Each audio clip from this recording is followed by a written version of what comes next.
Good afternoon and welcome to More Tea Minister. My name is Ian. Today we are looking at a first flush Darjeeling tea, and it is Jethikupi First Pick. And we'll talk more about the packaging and the label and the plantation this tea came from in a moment. But first, let's take a moment to explain the significance of tea coming from Darjeeling and what's the significance of it being a first flush tea. There are many tea producing regions of India. Some of them are more famous than others. Darjeeling and Assam, and to a lesser extent, the Blue Mountains, the Nilgiri Mountains, are probably closest to household names, even amongst people who aren't really aficionados of tea. Darjeeling enjoys an international reputation for tea. In fact, it's sometimes called the champagne of tea. That said, ironically, tea production in Darjeeling is minuscule compared to the total Indian tea output. It's something less than 1% at 9 million kilograms or so. And yet, the reputation of Darjeeling punches well above its weight. And I suppose we can now move on to ask what makes Darjeeling tea so special, what makes it so highly regarded, and what makes it so popular. The first thing to note is that Darjeeling tea is harvested 4 times in a year, and each harvest is called a flush. This is an example of tea from the first harvest, the first flush. There's also a second flush, a monsoon flush, and an autumn flush. And very often you'll find tea marketed under the label first flush, second flush, autumn flush, but very rarely, if at all, under monsoon flush, because the conditions produce a tea of indeterminate quality, and it's best to use it for blending purposes, and so on and so forth. Now, the tea that is harvested and processed in the first flush, in the second flush, and the autumn flush have all got their own distinct characteristics. But what matters to us, of course, is the tea that comes from the first flush. And to be able to make sense of that, we need to think about the geography and the climate of Darjeeling. Darjeeling is a district within West Bengal, which is found in the northeast of India. Part of Darjeeling is plains geography, but it also incorporates some of the foothills leading into the Himalayas. And that, if I tell you that Darjeeling is bordered on one side by Nepal, you might get some sense of the kind of territory that it's leading into. But it's not, strictly speaking, the Himalayas, it's the foothills of the Himalayas. And so the kind of tea that grows well in those altitudes and those conditions has to be harvested and processed at certain times and in ways that are best suited to the tea. So, first flush Darjeeling, as we have it here, is technically a black tea. And if you remember from one of our previous videos, a black tea is meant to be 100% oxidized. And you can see it in the leaves because they're dark brown, if not outright black. However, if I show you the leaves from the tea we're looking at today, hopefully you can see there's no brownness there. Or if there is, it's tiny fragments. What you have is variations on the theme of green. Dark green, light green, and very, very, very pale green. The reason for that is because, in part, it's the climate of Darjeeling. The climate, especially for the first harvest, is not conducive to heavy and rapid oxidation of tea leaves. The climate slows that process down. On top of that, it's the nature of the tea that's harvested in the first flush itself. The first flush tea leaves are the most tender leaves that the tea plant will produce throughout the growing season. And the nature, the physical nature of those leaves and the kind of flavors they produce, well, they're not conducive to heavy oxidation either. So instead, the growers will heavily wither the leaves, which simply means to dry them out heavily, and that further slows down the process of oxidation.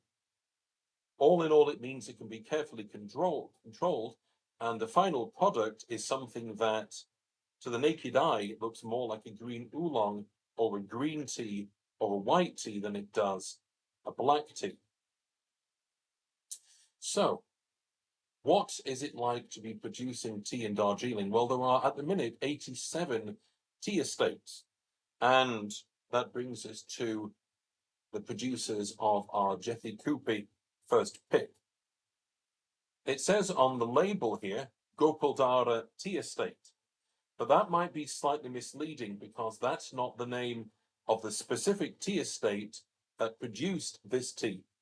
Gopaldara Tea Estate does exist. It is an independent tea estate, but it's also the name of an umbrella group which consists of, I think it's 6, 7, or 8 different tea estates, 3 of which are household names in tea circles.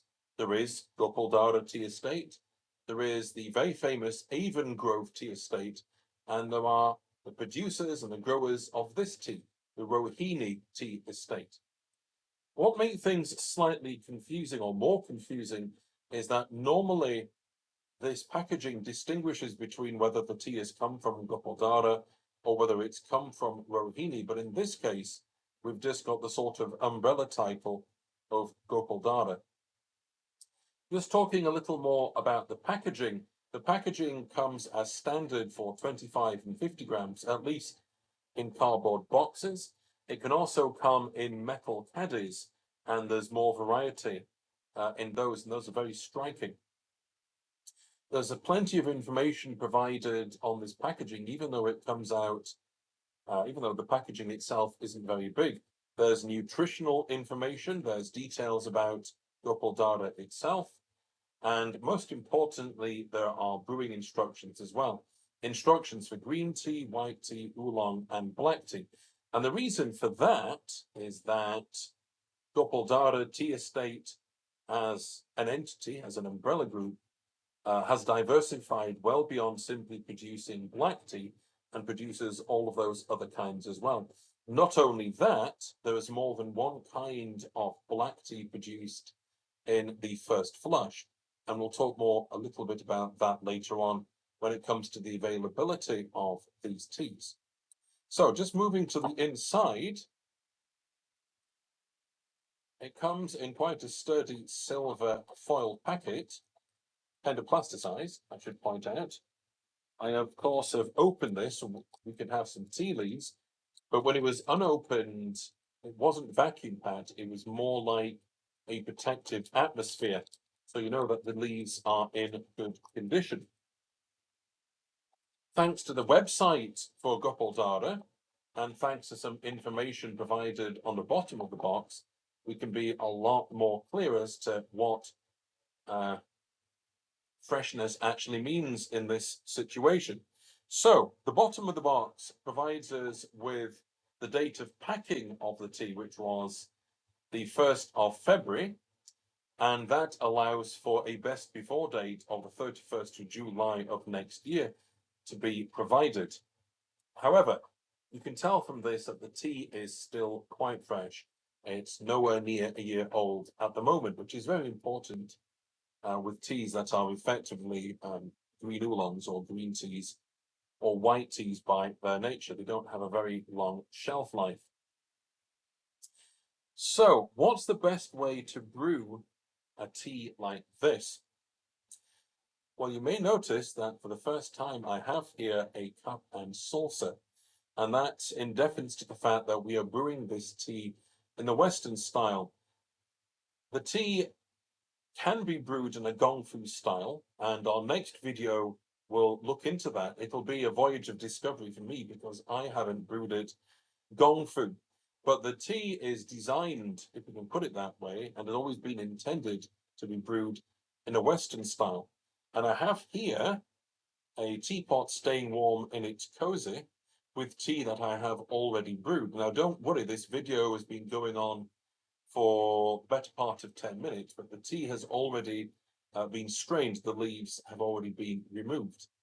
I brewed the tea for 4 minutes at 85 degrees centigrade and with a ratio of 1 gram of tea for every 100 mils of water. And those parameters are important because I have discovered two things. First of all, it's very easy to burn this tea. It has to be treated like a green tea with a lower temperature.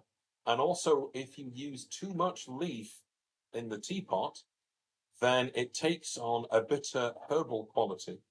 And that's because one of the things that doesn't always come out when the tea is processed, there is a kind of natural astringency. And it doesn't come out with this tea unless you push it too hard. So, a reminder of what the tea's like dry on the nose. It's grassy and it's fruity. And what we're going to do now is pour it into our trusty transparent jug so that you can see what the tea is like.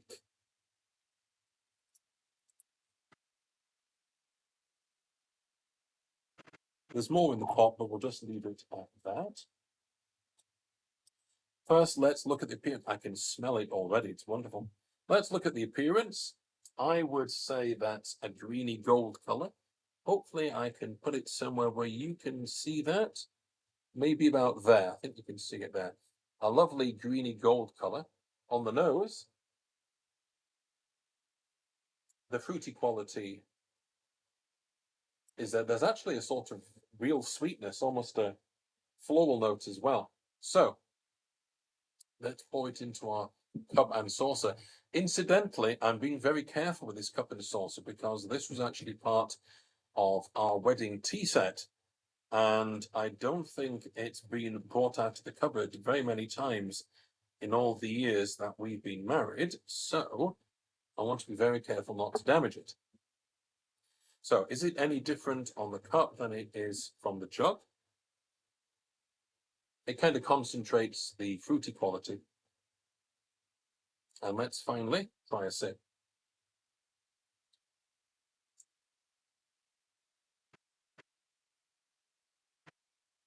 It's fresh fruit. It's delightful. It's fresh fruit with a slightly grassy note. There's no astringency. There's no bitterness. It's just very, very refreshing. You certainly wouldn't want to add milk to that tea, despite it being a household name, and one that I think a lot of people have probably tried or come into contact with. It's not something, it's so light and delicate, it's not something you would want to add milk to. So, let's think about the three ways in which we consider recommending a tea. First of all, the taste. It appeals to me. It's a funny thing, I was pondering the fact that I enjoy really robust teas like dark teas, and yet at the same time I enjoy something much softer and much delicate like white teas or green oolongs, or in this case, first flush Darjeelings. So on that score, it's very enjoyable. Is it easy to brew? All you need is the teapot, and just be careful as to the temperature of the water and how much tea. Other than that, it couldn't be simpler. That might be different when it comes to a gong fu style in our next video. And how readily available is the tea? Gopaldara, the estate, and Even Grove and Rohini, this tea estate, they're sufficiently well known that you can find them in a lot of vendors, whether they're Indian or whether they're over here in the UK and in plenty of other countries. That's partly because they produce more than one kind of tea per flush, but also because they branched out. Jethikupi is not the only first flush black tea that they produce. However, I think it's important to note that unusually, Gopaldara has its own retail website. And I can attest to the fact that it's a very good and very thorough and very easy to use website. The teas can be bought elsewhere, but it's not every Darjeeling tea estate or group of estates that has a website, and not every website is a sales website. So that's much to be recommended. If you go on the website, and all the details will be below, you can find out to the day when the tea was harvested, the means of producing it, processing it. You can find out the cultivars of tea that are produced on the estate at that altitude, and lots more information. So all in all, this tea gets another hearty recommendation from me on the taste, on ease of availability, and on ease of brewing. All that remains for me to do is to wish you happy steeping and to say, God bless.